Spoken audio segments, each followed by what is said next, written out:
এই মুহূৰ্তত এডিআৰইৰ পৰীক্ষাত অৱতীৰ্ণ হোৱা লাখ লাখ পৰীক্ষাৰ্থীৰ বাবে জনাব বিচাৰিছোঁ বৃহৎ সুখবৰ।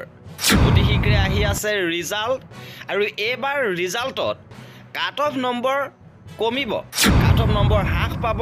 শেহতীয়াভাৱে কেইবাটাও তথ্য বিশ্লেষণ কৰাৰ অন্তত এই খবৰ আপোনালোকৰ বাবে লৈ আহিছোঁ। কিমান হ'ব পাৰে কাট অফ? গ্ৰেড 3 গ্ৰেড 4 সকলোৰে বাবে কাট অফ সম্ভাৱ্য সৰ্বোচ্চ কাট অফ কিমান হ'ব সবিশেষ আপোনালোকক জনাব বিচাৰিছোঁ। লগতে ইতিমধ্যে আপোনালোকে খবৰ লাভ কৰিছে যে মাননীয় মুখ্যমন্ত্ৰী মহোদয় কৈছে যে ৰিজাল্ট এডভান্টেজ আছামৰ পিছতে ঘোষণা কৰা হ'ব। যিকোনো মুহূৰ্তত আপোনালোকে ৰিজাল্ট লাভ কৰিব পাৰে আৰু 7 মাৰ্চৰ পূৰ্বে এই ৰিজাল্ট ওলাব বুলি মুখ্যমন্ত্ৰীয়ে ইতিমধ্যে জনাইছে। আৰু এইবাৰ সকলো পদৰ ক্ষেত্ৰত কাট অফ কিমান হ'ব পাৰে সবিশেষ আপোনালোকক জনাব বিচাৰিছোঁ। ভিডিঅ'টো প্ৰথমৰ পৰা শেষলৈকে চাই থাকিব। প্ৰথমে আমি জনাব বিচাৰিছোঁ গ্ৰেড 3 হৈ যোৱা আটাইকেইখন পেপাৰৰ বাবে কিমান নম্বৰ পালে আপোনালোকে চিলেকশ্যন লাভ কৰিব বা কাট অফ নম্বৰ কিমান হ'ব আপোনালোকক জনাব বিচাৰিছোঁ। ইয়াৰ বাবে কেইবাটাও দিশ বিশ্লেষণ কৰা হৈছে আৰু দেখা গৈছে যে এইবাৰ কাট অফ নম্বৰ বিগত বৰ্ষৰ তুলনাত যথেষ্ট কম হ'ব। কাৰণ কেইবাটাও দিশ ইয়াৰ বাবে আমি বিশ্লেষণ কৰিছোঁ, লগতে বিভিন্ন পৰীক্ষাৰ্থীৰ লগত মত বিনিময় কৰিছোঁ আৰু বিভিন্ন শিক্ষামূলক ইউটিউব চেনেলৰ পৰা তথ্য সংগ্ৰহ কৰিছোঁ। আৰু সকলো দিশ চাই দেখা গৈছে যে কাট অফ নম্বৰ এইবাৰ কমিব। ইয়াৰ মূল কাৰণবোৰ হৈছে এনেধৰণৰ।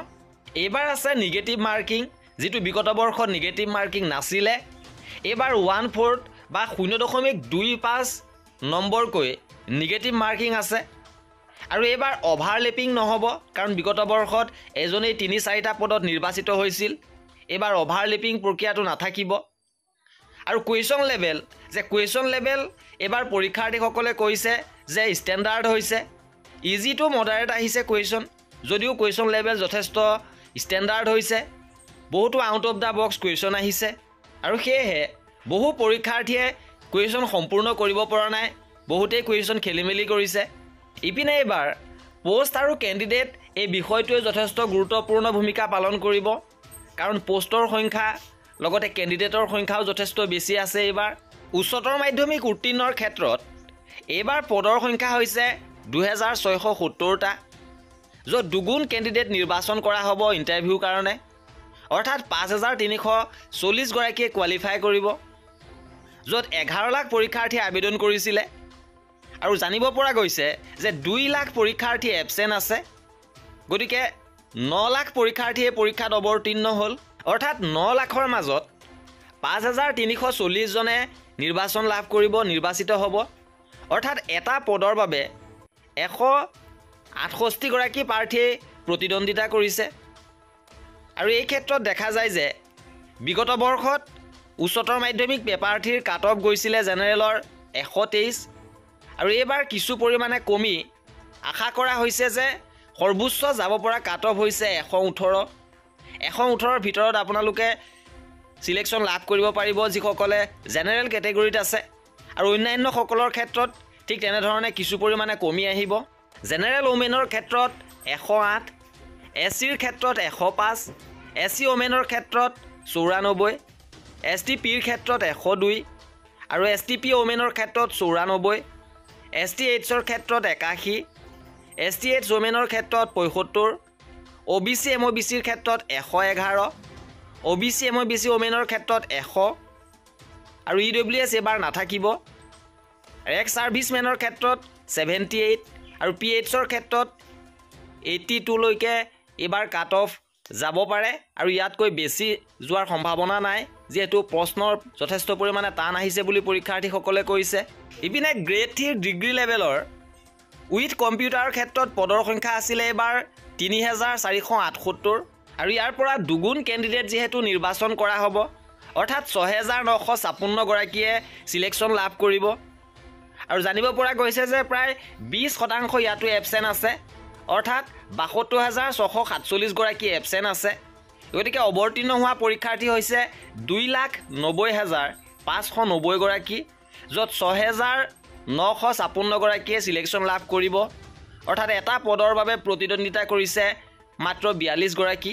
গতিকে ইয়াতো কাট অফ আৰু কমাৰ আশা কৰা গৈছে যে গ্ৰেড 3 এইচএছ লেভেলতকৈ ডিগ্ৰী লেভেলত যথেষ্ট পৰিমাণে কম হ'ব কাট অফ কাৰণ বহু পৰীক্ষাৰ্থীয়ে পৰীক্ষাৰ কুৱেশ্যন এটেম্প কৰিব পৰা নাই 100ৰ ওচৰে পাজৰে মেক্সিমাম পৰীক্ষাৰ্থীয়ে এটেম্প কৰিছে আৰু ডিগ্ৰী লেভেলৰ পেপাৰ 4ৰ ক্ষেত্ৰত বিগত বৰ্ষত জেনেৰেলৰ কাট অফ গৈছিলে 147 আৰু এবাৰ আশা কৰা হৈছে যে সৰ্বোচ্চ 126লৈকে কাট অফ যাব পাৰে ইয়াতকৈ বেছি নাযাব আৰু ওমেনৰ ক্ষেত্ৰত তেনেধৰণে 113লৈকে যাব পাৰে এছচিৰ ক্ষেত্ৰত বিগত বৰ্ষত কাট অফ গৈছিলে 141 কিন্তু এইবাৰ 108লৈকে নামাৰ সম্ভাৱনা আছে ইয়াতকৈ বেছি নাযাব আৰু এছচি ওমেনৰ ক্ষেত্ৰত বিগত বৰ্ষত আছিলে 124 আৰু এইবাৰ 99লৈকে যাব এছটিপিৰ ক্ষেত্ৰত 136 আৰু এইবাৰ 105ত থাকিব এছটিপি ওমেনৰ ক্ষেত্ৰত বিগত বৰ্ষত 119 এইবাৰ 98ত থাকিব আৰু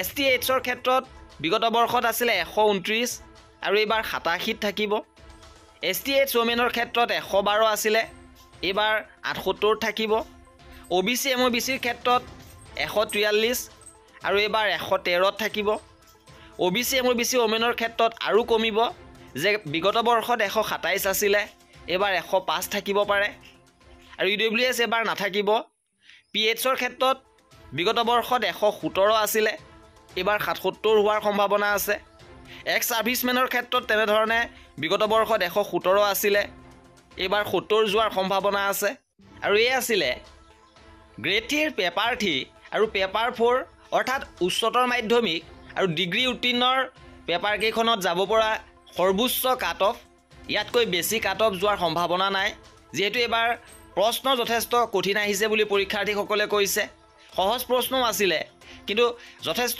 ষ্টেণ্ডাৰ্ড লেভেল হৈছে পৰীক্ষাৰ্থীসকলে কুৱেশ্যনসমূহ এটেম্প কৰিব পৰা নাই যিমান পঢ়িও পৰীক্ষাৰ্থীসকলে বাহিৰৰ কিছু প্ৰশ্ন দেখিবলৈ পাইছে বিশেষকৈ জিকে লেভেলত বা অন্যান্য বিষয়টো পৰীক্ষাৰ্থীসকলে খেলিমেলি কৰিছে গতিকে কাট অফ ইয়াতকৈ বেছি যোৱাৰ সম্ভাৱনা এবাৰ নাই বুলি জনা গৈছে লগতে আমি এই ভিডিঅ'টোত কেৱল উচ্চতৰ মাধ্যমিক উত্তীৰ্ণৰ পেপাৰখন আৰু বেচেলৰ ডিগ্ৰী উইথ কম্পিউটাৰ পেপাৰখনৰহে কাট অফ দিছোঁ ইয়াত আমি সায়েন্স লেভেল বা ডিগ্ৰী লেভেল উইদাউট কম্পিউটাৰ এইখিনি পদৰ বাবে আমি কাট অফ দিয়া নাই ইপিনে গ্ৰেড 4ৰ ক্ষেত্ৰত এছএছএলচিৰ ইকুইভেলেণ্ট এক্সাম পাছ লগতে ৰিড আপ টু ক্লাছ 8 পাছ এই দুইটা কেটেগৰীতে বিগত বৰ্ষত জেনেৰেলৰ কাট অফ আছিলে 79 আৰু 74 আৰু এই বৰ্ষত কাট অফ কিছু পৰিমাণে গ্ৰেড 4ৰ বৃদ্ধি হ'ব পাৰে য'ত সৰ্বোচ্চ কাট অফ জেনেৰেলৰ ক্ষেত্ৰত 100ৰ ভিতৰত থাকিব পাৰে আৰু এছচি ডব্লিউ এইসকলৰ কিছু কমিব 80ৰ পৰা 90ৰ ভিতৰত থাকিব এছটিপিৰ ক্ষেত্ৰত আৰু কিছু হ্ৰাস হ'ব পাৰে 75ৰ পৰা 80ৰ ভিতৰত থাকিব পাৰে তেনেধৰণে অবিচি এমঅবিচিৰ ক্ষেত্ৰতো কিছু পৰিমাণে কমিব 75ৰ পৰা 80ৰ ভিতৰত থাকিব পাৰে তেনেদৰে ইডব্লিউএছ আৰু ইডব্লিউএছ ওমেনৰ ক্ষেত্ৰতো আপোনাৰ 70ৰ পৰা 80ৰ ভিতৰত থাকিব পাৰে আৰু ফিজিকেলি হেণ্ডিকেপৰ ক্ষেত্ৰতো 60ৰ পৰা 70ৰ ভিতৰত থাকিব পাৰে এক্স সাৰ্ভিসমেনৰ ক্ষেত্ৰতো তেনেধৰণে 60ৰ পৰা 70ৰ ভিতৰত থকাৰ সম্ভাৱনা আৰু এয়া আছিলে এবাৰ এডিআৰইৰ 2.0 গ্ৰেড 3 গ্ৰেড 4 পৰীক্ষাত যাব পৰা সৰ্বোচ্চ কাট অফ নম্বৰ আৰু পৰৱৰ্তী আপডেটৰ বাবে আমাৰ চেনেলটো ছাবস্ক্ৰাইব কৰি ৰাখিব ভিডিঅ'টো শেষলৈকে চোৱাৰ বাবে বহুত ধন্যবাদ